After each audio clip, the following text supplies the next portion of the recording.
have Sage Philippe back on the show now, who fights next on June the 17th for Combat FC1. Sage, how are you? Doing great. How about yourself, Ryan? I'm doing fantastic. Happy to have you back on. It's been far too long since we have spoken, and can't wait for you to get back in action. And for this event, Combat FC1, we were talking a little bit before we went live here for the interview. This is a big deal. It's huge for New England MMA in general. I interviewed Pat Casey earlier this morning. I know he's excited. How pumped are you to be on this event? Ready to go. I'm ready to go. If the fight was tomorrow, I'll be ready to rock and roll. So I'm excited to be fighting for Combat FC. I can't wait to be fighting at my hometown in Boston. So it's gonna be a very exciting night. What does it do for your nerves or your excitement to know that this is going to be on UFC Fight Pass? That has to make it that much more exciting for you as an athlete? Oh, for sure. I mean, there's always going to be nerves. That's natural. That's a part of the game. But I'm more excited than anything else, to be honest with you. And that's kind of what propels you into the cage, So obviously there's nerves to be on Fight Pass, to be on fight in front of a big crowd, but the excitement level is through the roof. So that's the driving force there. All right. Well, I want to go back here to talk about your last fight first. That was in November of 2021. That was a UD loss at Premier FC 32. What's the takeaway from that one? Is there anything that you learned and grew as a fighter from that?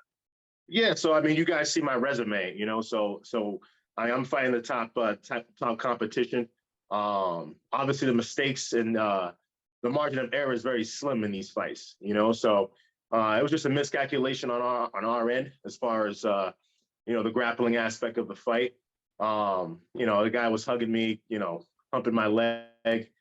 These things that I'm used to, but again, I came to that fight to put on a show for the fans and to get knockouts, to get finishes. I'm an exciting fighter. I have an exciting style, and that's why they got me here. Fighting at Combat FC. Where do you feel like you're at right now in your career? I mean, you're still early on as a pro, but you're 1-2 now. I know you wish that was reversed, to maybe even be 3-0. Do you feel pressure right now to go in there and get this win here for this fight? I mean, always. I mean, there's always pressure for the win. I mean, that's what you're stepping in there to do. But I just want to reiterate at the same time, I'm fighting the cream of the crop, so, and that's what basically separates me from every welterweight in this region. These guys, these rankings and things of that nature, got this fighter ahead of me. These guys are all chumps. They're all punks. They want no part of me. Okay. And obviously in my amateur career, I signed up to fight anybody. In my pro career, I also signed up to fight anybody. But obviously in this pro level, it's a business. That's what I come to find out. I come to find out it's a business. So a lot of these guys, they wanted to fight me before I was pro. As soon as they saw me in action, now they're all scared. They're all running away. Obviously, this Armouti guy's, coming up as far as, competition. He's a big welterweight. Doesn't really see anything, flashy about his style. He's had a 2-year layoff. So who knows what he's going to do? I don't really care what he's going to do. I'm worried about what I'm going to do. My record, it's MMA. It's not boxing. It's not any of these other sports where I can, build up my record. I haven't had that luxury. I've been going in there and I've been fighting the who's who's. And that's what it's all about for me. I'm more focused on, what my development as a fighter. I know I'm a world championship. I know I'm a high level fighter without question. And these guys, when I first came on the scene, thanks to you giving me one of my first interviews, these guys used to laugh and think, I was a joke or something. Thought it was a game when they heard my name. But now they hear my name, they think twice. They think 3 times actually before they say my name, before they even talk about me. So again, like I said before, as far as standings goes, they had me at the bottom of the heap, but I'm a dark horse of the division. In a year or so from now, the next year, 2 years from now, I'm going to be the best welterweight in the region, and that's without question.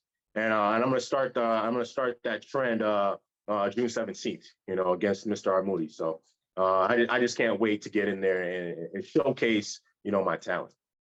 What is that cut like for you to 170? Because you're looking jacked, man. Are you walking around like 200-ish?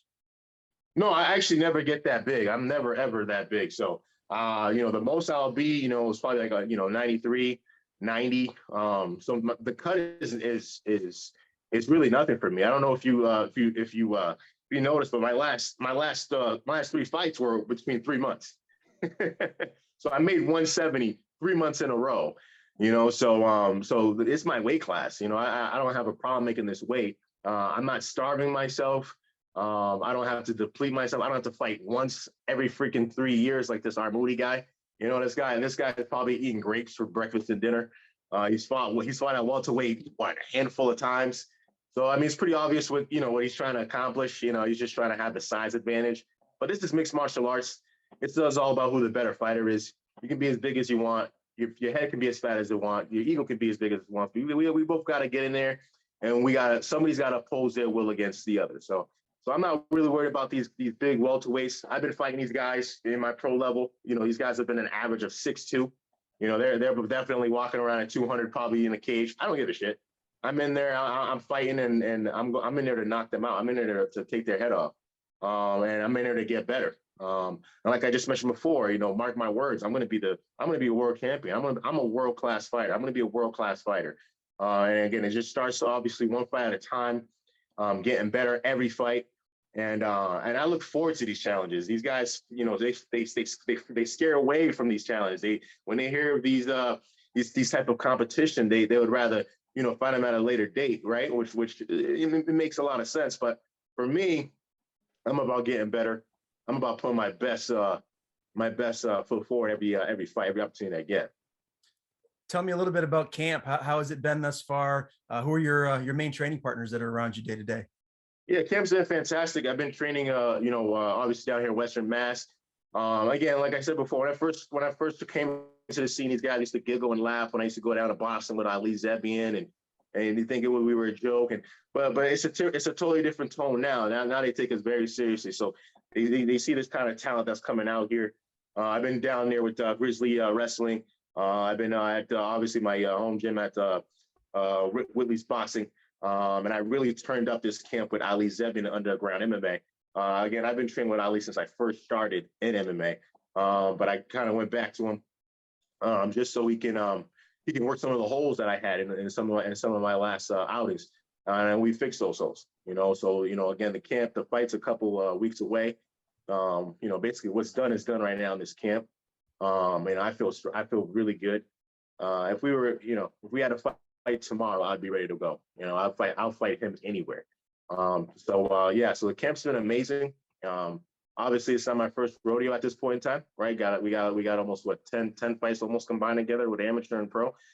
So I'm accustomed to the taxation of the body and training smart and obviously knowing when to turn it up. So camp's is going smoothly. I'm getting my mind ready for the fight. I'm focused on, going in there and just, and honestly, just trying to break him, trying to break him. And I'm not talking about his spirit. I'm not talking about his will. I'm really physically trying to break him, I'm really trying to hurt him. So these are the things that I'm focused on when I in camp and during a fight, obviously. How close are you to the venue, the Shriners Auditorium, and do you expect to have a lot of support there come fight night? Oh, without question. Obviously, this is a trip away. A lot of my last couple of fights I've been fighting down here in Western Mass. Again, I got receipts. I've been doing tremendous as far as my ticket sales. My last outing, I did almost $5,000 in ticket sales. It was just awesome. I get a ton of support from just various gyms that I train at. Guys who follow me on the internet. So I'm very fortunate to have those people who do recognize the talent that I'm bringing in there, and obviously they know that I'm going in to bring a show. I'm not in there to kind of BS around. I'm in there to do work. Who's going to be in your corner come fight night? Yeah, so my cornerman is going to be the cornerman I've had for the last 4 or 5 fights. So it's going to be the Derek and Darren Whitley. Again, they're a really known family in the area for striking. They started at they started doing obviously kickboxing into boxing, professional boxing. So they got a versatile array of mixed martial arts.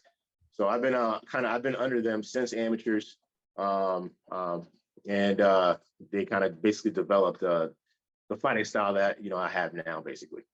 All right. Well, let's talk about your opponent, Sanad Armouti. He's 1-1. It sounds like, when I'm hearing you talk, that you feel like you're going to go in there and really put it on this guy. Is this going to get out of the first round, or are you going to be, winning a decision here? No, I'm always looking for the finish. I mean, I'm always looking for the finish. Always. I'm not in there to look for anything else. I'm in there to get in there and connect. And that's really that's my focus. I'm trying to connect on him. So yeah, I mean, like I said, he's a good fighter. All the fighters that I fight are good fighters. So when you go in there and you're trying to accomplish that, it could prove a little difficult, obviously. But no, I'm not looking for a decision. I'm not looking for a split decision. I'm looking to finish him. That's my focus there. Do you anticipate this is going to play out on the feet, or is this going to hit the ground? Like, stylistically, what kind of a fight do you think this is going to be? I mean, Ryan, you tell me what you think, how it's going to play out. I mean, the guy's a black belt in jiu-jitsu, so obviously he's gonna, he's 6'3", right? He's a black belt in jiu-jitsu, so he's obviously going to try to hug me as hard as he possibly can. Drag me to his game.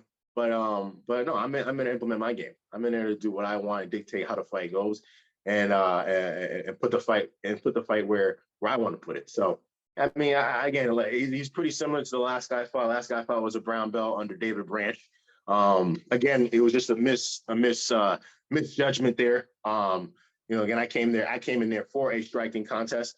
I did prepare for that.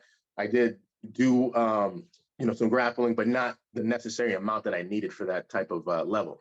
So in this camp, I made that correction. So he thinks he's gonna come in there and try to freaking hold me for 15 minutes. He's got another thing coming. On the feet, he's pretty decent on the feet too. He looked like he had a little pop in his hands, but he doesn't have my pop. So when we connect, when I connect, it's gonna be a totally different experience for him. So I'm looking to keep it on the feet. And obviously he's gonna do what he's gonna do. He's gonna try to hump my leg to death. So that's pretty much that. All right, man, you got me excited. I cannot wait for this one. June 17th, cannot be here soon enough. If you can't be at the Shriners Auditorium for Combat FC1, make sure you tune in to UFC Fight Pass. Sage, great talking to you again, man. It's been far too long. Happy to have you back on the show. Before I do let you go, I want to give you the floor. Tell people where they can follow you on social media. And if you have anyone to thank, any sponsors, the floor is yours. Absolutely. Again, yeah, guys, shoot me obviously on Facebook, on Instagram as well. Sage Philippe, at Sage Philippe. Give me a follow. You can follow kind of my day-to-day outings as far as my preparation too as well for fighting. Shout outs obviously my training partners, okay, my coaches. Can't accomplish any of that. Can't accomplish any of this aspect without them. And that's pretty much it.